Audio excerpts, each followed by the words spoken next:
ಭೀಮಸೇನನಿಗೆ ಮಧ್ಯರಾತ್ರಿ ಹಸಿವಾಗ್ತಿತ್ತ. ಆಗ ಅವನು ಆಹಾರವನ್ನು ಹುಡ್ಕೊಂಡು ಹೋಗಿ ತಿಂತ ಇದ್ದ.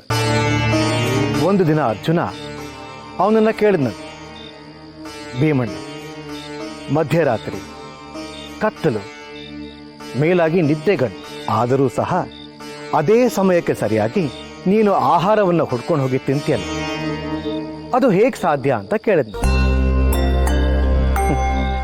ಅದಕ್ಕೆ ಭೀಮ ಹೇಳದ್ನಂತೆ, ಅಭ್ಯಾಸ ತಮ್ಮ, ಅಭ್ಯಾಸ ಅಂತ.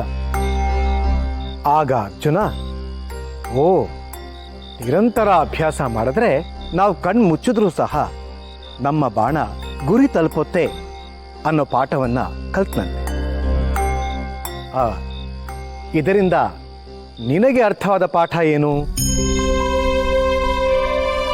ನಿರಂತರವಾಗಿ ಅಭ್ಯಾಸ ಮಾಡ್ಬೇಕಂತ. ನಿಮ್ಮ ತಂದೆ ತಾಯಿ ನಿನ್ನನ್ನ ಇಲ್ಲಿ ಬಿಟ್ಟಿರೋದು ವಿದ್ಯೆಯನ್ನ ಚೆನ್ನಾಗಿ ಅಭ್ಯಾಸ ಮಾಡಿ ಗುರಿ ತಲುಪಲಿ ಅಂತ. ವಿದ್ಯಾರ್ಥಿ ಆದವನು ಗುರಿ ತಲುಪಬೇಕು ಅಂದ್ರೆ ಗುರುಕುಲದಲ್ಲೇ ಕಲಿಬೇಕು. ತಿಳಿಯುತ್ತೆ? ತಿಳಿಯಿತು ಗುರುಗಳೇ.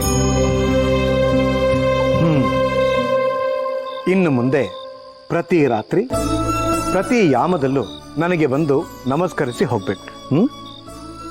ಗುರುಗಳೇ, ಯಾಮ ಅಂದ್ರೆ ಏನು ಗುರುಗಳೇ? ಸೂರ್ಯ ಮುಳುಗೋದ್ರಿಂದ ಸೂರ್ಯ ಹುಟ್ಟೋವರೆಗೂ ಪ್ರತಿ 3 ಗಂಟೆಗಳಿಗೆ ಒಂದು ಯಾಮ ಅಂತ. ಅಂದರೆ ಒಟ್ಟು 4 ಯಾಮಗಳು. ಆದ್ರೆ ಗುರುಗಳೇ, ಯಾಮಗಳನ್ನು ಕಂಡುಹಿಡಿಯುವುದು ಹೇಗೆ? ಚಂದ್ರನನ್ನ ನೋಡಿ.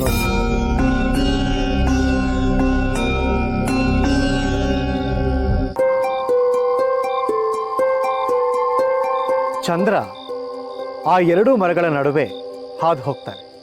ಮೊದಲನೇ ಮರದ ಗರಿಯ ಹಿಂದೆ ಬಂದರೆ ಅದು ಮೊದಲನೆಯ, ಗರಿಯ ತುದಿಗೆ ಬಂದರೆ ಅದು 2ನೇಯ,